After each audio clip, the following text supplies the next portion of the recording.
Hasta ahora sabíamos que la horchata es una bebida muy refrescante, sobre todo para estas fechas. Lo que desconocíamos es que las chufas también se pueden utilizar en la alta cocina para elaborar platos sofisticados. En Valencia, 3 cocineros nos lo han enseñado hoy. Sola, con los tradicionales fartons, en helado o en un polo. Así es como solemos tomar horchata cada verano. Pero estos 3 estrellas Michelin nos han demostrado que las chufas sirven para mucho más.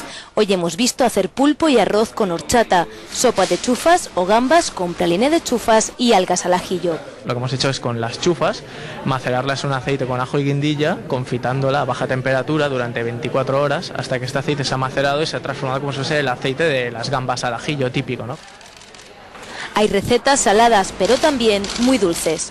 Yo he hecho una leche de horchata frita, como una leche frita normal y corriente, ¿no? Pero he hecho, en vez de utilizar la leche, he utilizado leche de horchata. En esta horchatería de toda la vida se han quedado de piedra al ver estas recetas, pero reconocen que las posibilidades de la chufa son infinitas.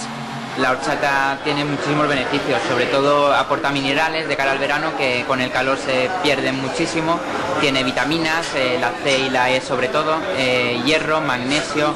Ellos nos enseñan también otra modalidad, comer la chufa como lo que es un fruto seco.